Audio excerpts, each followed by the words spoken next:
दोस्तों इस वीडियो में मैं आपको बताने वाला हूं कि आप एक्सेल के अंदर डुप्लीकेट एंट्री को कैसे रोक सकते हैं। यानी कि मान लीजिए आपके पास एक लिस्ट है, लिस्ट के अंदर बहुत सारे ईमेल आईडी पड़े हुए हैं।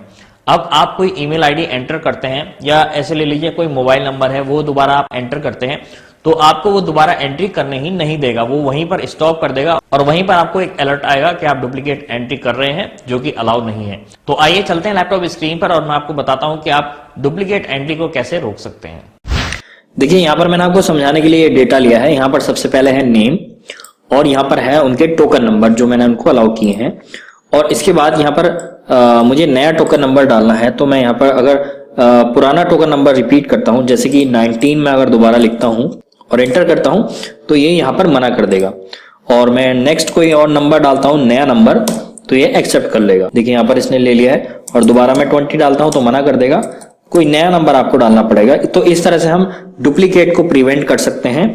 तो अब इसको मैंने कैसे किया है, इसको करने के लिए मुझे दो चीजों की जरूरत पड़ी है, एक तो डेटा वैलिडेशन और दूसरा है काउंट इफ का फॉर्मूला।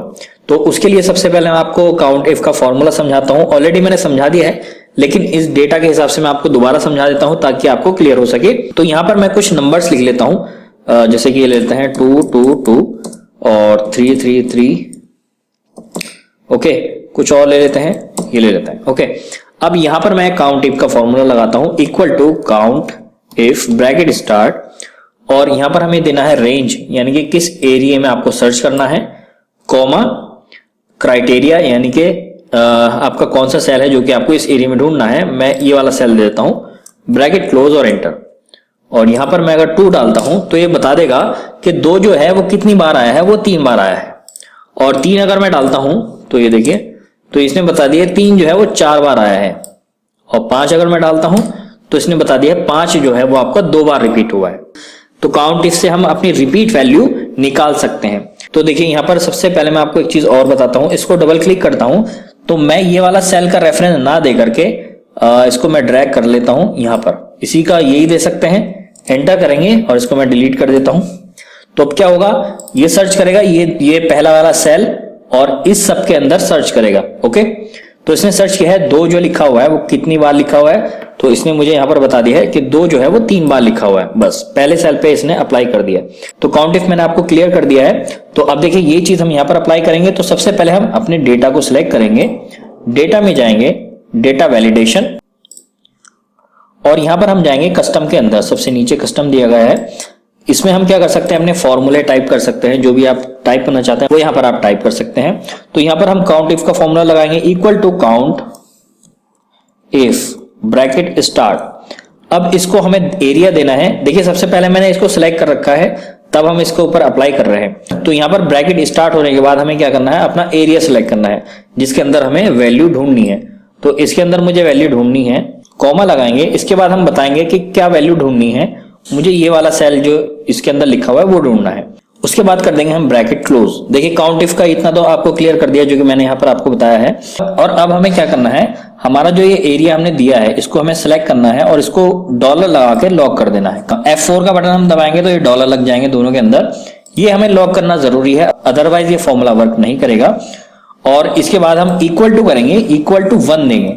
तो इसका मतलब ये हुआ इस पूरे एरिया में ये वाला सेल सर्च करेगा और सर्च करने के बाद अगर ये काउंटिंग इसकी 1 के बराबर है, अगर ये 1 बार आया है तो ये ठीक है, अगर ये 2 बार आया है तो इसको क्या करना है, ये मना कर देगा। 1 बार अगर आ चुका है ऑलरेडी, ओके, अगर 1 बार नहीं आया है, 0 बार आया है तो ये एक्सेप्ट कर लेगा। तो हम ओके कर देते हैं। अब देखिए हमारा इस पूरे एरिया पर ये अप्लाइड हो चुका है।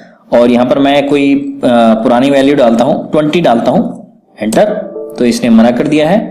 ओके, अब हम इसको करते हैं 22, एंटर, तो एक्सेप्ट कर लेगा। और अगर मैं इसको लेता हूं 11 लेता हूं दोबारा से, क्योंकि ऑलरेडी यहां पर है, एंटर, तो ये यहां पर मना कर देगा, रीट्राई बोलेगा।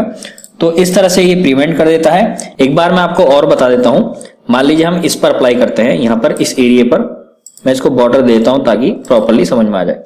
और अब हम क्या करते हैं, डेटा में जाएंगे, डेटा वैलिडेशन में, और यहां पर हम एनी में जाकर इसको हम जाएंगे कस्टम के अंदर। अब फॉर्मूला लगाएंगे काउंट इफ का, equal to count if bracket start. अब एरिया देना है तो ये एरिया हम दोबारा दे देंगे, यहां पर इस एरिया में इसको ढूंढना है। F4 दबाएंगे तो ये लॉक हो जाएगा। ये हमें इतना सा काम करना है। कॉमा लगाएंगे। अब हमें इसको बताना है कि काउंट करे तो क्या करे। पहले सेल पर हम क्लिक कर देंगे, तो यहां पर हमें क्या करना है, पहला सेल देना है केवल, बाकी सब पर ये ऑटोमेटिकली अप्लाई हो जाएगा हर एक सेल पर।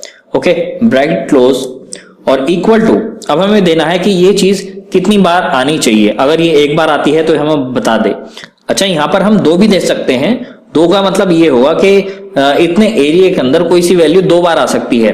3 दे देंगे तो 3 बार आ सकती है, उससे ज्यादा बार नहीं आ सकती है। तो हम यहाँ पर 1 देते हैं, तो 1 का मतलब यह है कि केवल 1 बार आ सकती है। ओके, चलिए ओके कर देते हैं।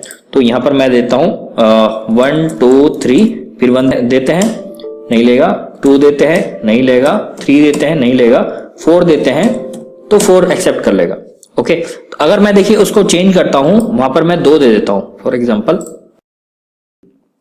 यहां पर मैं इसको कर देता हूं 2, तो ये 2 बार अलाउ करेगा। यानी कि देखिए मैं 1 लेता हूं, एक्सेप्ट कर लेगा। एक बार और देता हूं 1 तो मना कर देगा।